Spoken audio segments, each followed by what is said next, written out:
अस्सलाम वालेकुम। Choice news खुसूसी report में आपका खैर मकदम है। आप हैं choice news chief editor Mohammed Mahmood Azhar के साथ।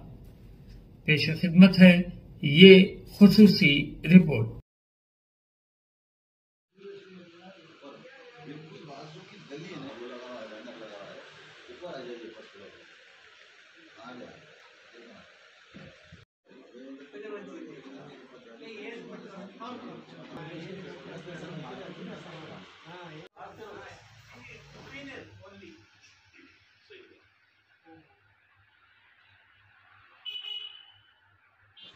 फेवर में कौन है बताइए।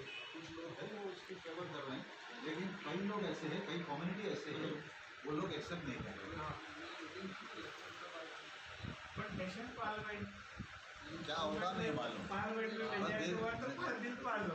तो मेजॉरिटी है ना साहब, वो लोग तो पास करेंगे ना। लेकिन जो है ना, अगर कोई जस्टिस की अदालत को जा रही तो बराबर 50% मिल रहा, तो उसमें एक्स्ट्रा क्या यूसीसी क्या हो रहा, एनआरसी लाए क्या हो, उससे डेवलपमेंट आ रहा। मुल्क में डेवलपमेंट आने वाला कोई काम कर रहा है गवर्नमेंट। जो दिमाग खराब ये करे तो होता क्या।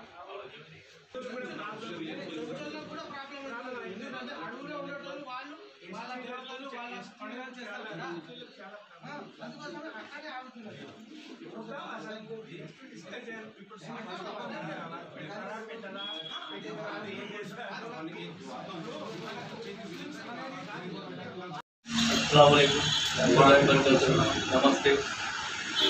आज ये हिंदुस्तान के अंदर युक्ता सिविल कोड के ताल्लुक से मुख्तलिफ मुल्क में बहस की जा रही है। और हिंदुस्तान में इस ताल्लुक से खासकर अक़लियतों के लिए प्रॉब्लम पैदा कर रहे। इसी तरह दूसरे अक़वाम है, सिख बरादरी है, बैल बरादरी है और कबाइली लोग हैं, उनके लिए कानून मुतासिर हो रहा।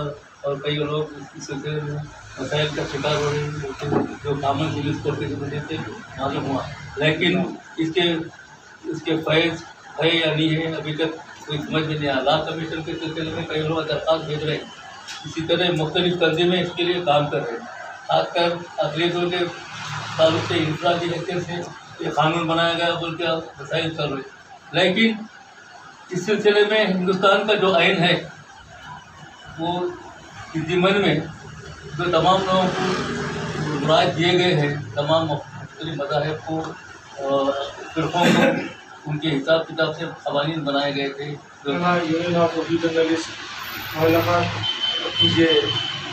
यहाँ पर ये जो इजलास रखा गया राउंड टेबल कॉन्फ्रेंस लक्ष्मण साहब की सदारत में, इसका मकसद ये है कि देश के जो हालात है कि आज यहाँ पर जो यूसीसी के नाम पर पूरे देश भर में जो माहौल पैदा हो रहा है, हर कोई अपने फ्रीडम के हिसाब से अपनी राय रख सके, जो भी अपने ख्यालात है उसका इज़हार ख्याल कर सके।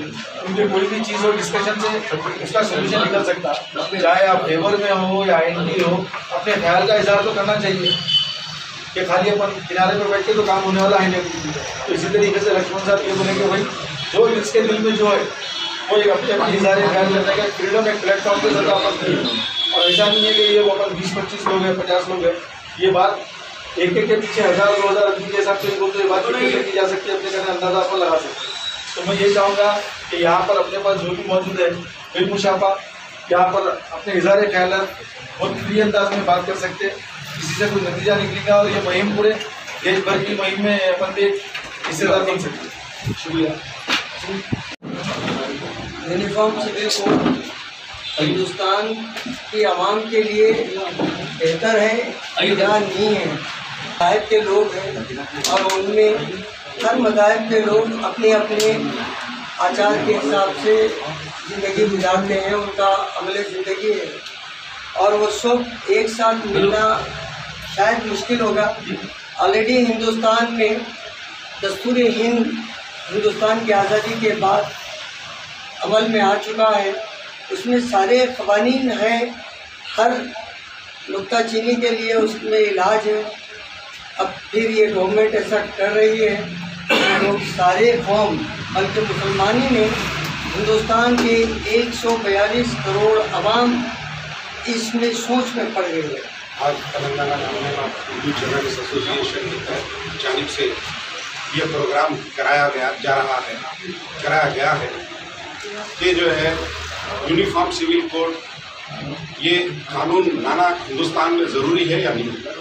लेकिन मैं तो समझता हूँ कि लाना ज़रूरी नहीं है, बल्कि बदतरीन कानून है, क्योंकि ये कानून होना ही नहीं चाहिए। अगर ये कानून की ज़रूरत होती तो शायद डॉक्टर भीमराव अम्बेडकर साहब ही उस वक्त जो है ना ये कानून को लाते। राजवाड़ों की तरह इस हिंदुस्तान को डिस्ट्रैक्ट करना चाहते हैं।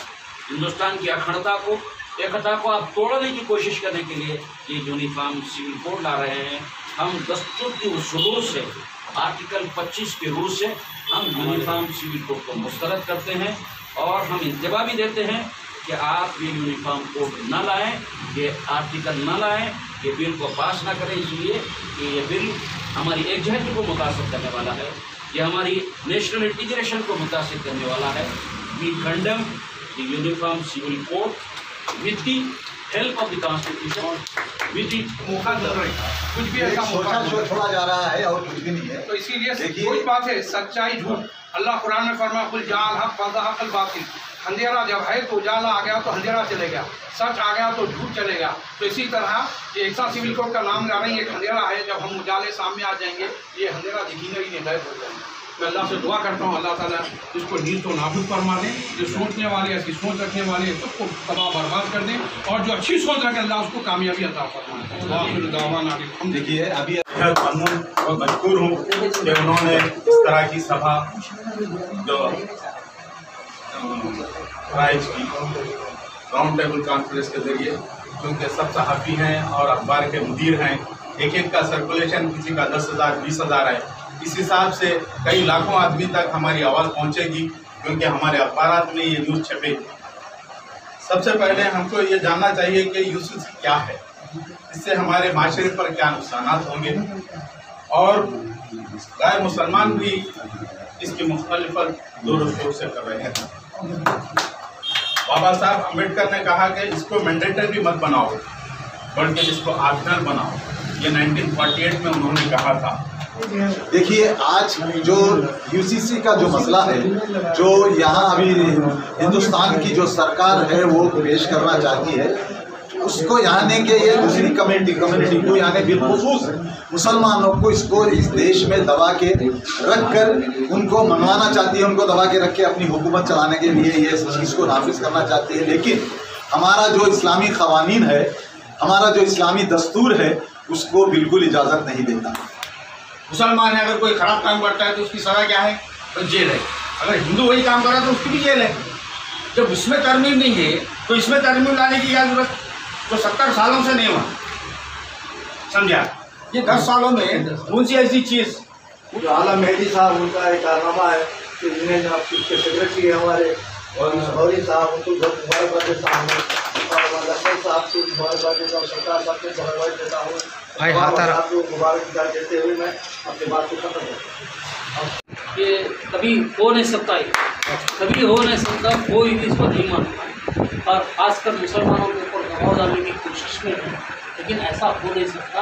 अल्हम्दुलिल्लाह मुसलमान शरिया पे कायम रहेंगे, शरिया है और रहेंगे हमेशा। खाली यूसीसी के लिए रख दिया। अभी एंटायर इंडिया में यूसीसी का बात चल रहा है। Central government the coming winter session में ये बिल रखने का पॉसिबिलिटी है, बट लॉ कमीशन ये जुलाई 14 का ओपिनियन लेने का टाइम दिया, वो टाइम एक्सटेंड कर दिया 28 तक। जर्नलिस्ट एसोसिएशन सारी जर्नलिस्ट को, फोटोग्राफर, वीडियोग्राफर को भी और उसका फैमिली मेम्बर्स को भी, कोई एलिजिबल हुआ तो 18 ईयर्स टू 65 ईयर्स बिलो हम 10 लाख का accidental insurance policy postal department में कर रहा है। ये पहले 600 रुपीज़ पोस्टल डिपार्टमेंट का पे करने का है, इसमें 200 सेविंग अकाउंट में रखता है, 400 इंश्योरेंस वाला को बेचता है, इंश्योरेंस कंपनी को। एवरी ईयर रिन्यूअल करने के भी है। सो ये 600 रुपीज़ यूनियन तरफ से हम पे कर रहे हैं।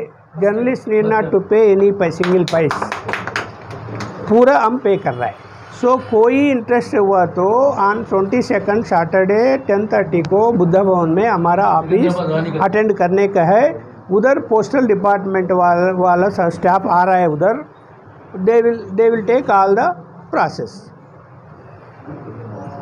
लक्ष्मण साहब और साथ ही यूनिफॉर्म सिविल कोड के अंदर जो डिस्कशंस हमारे बीच में जो आ रहा है लगातार, मैं तमाम हिंदुस्तान में रहने वाले हिंदू, मुसलमान, सिख, ईसाई, ये तमाम को ये बात का मैसेज देना बहुत ज़रूरी समझता हूँ।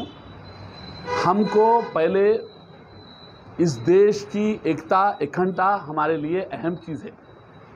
हम पूरे हिंदुस्तानी हैं। फर्स्ट हम पहले हिंदुस्तानी हैं। हिंदुस्तानी के बाद हिंदुस्तान में रहने वाला हिंदू, मुस्लिम, सिख, ईसाई, बुद्धिस्ट सारे अपने अपने मज़हबों के ऊपर बने हैं। पार्लियामेंट सेशन में बिल लाने का तैयार हो रहा है। एक लॉ कमीशन का पूरा इंडियन इंडिया को पब्लिक का ओपिनियन दे दो, ऐसा गवर्नमेंट आर्डर में ये लॉ कमीशन पूरा ओपिनियन ले रहा है। वो ओपिनियन का लास्ट डेट जुलाई 14 है, वो 28 का एक्सटेंड कर दिया law commission. Until the law commission report, government cannot do anything. So ये report after 28 means it will take more time report prepare करने का। तो ये सेशन में इंट्रोड्यूस करता है नहीं करता है ये डाउट हो रही है। इस खुसूसी रिपोर्ट को हमारे नुमाइंदे मीर हैदर अली ने आप तक पहुंचाया। अब choice news chief editor Mohammed Mahmood Azhar को इजाजत दीजिए।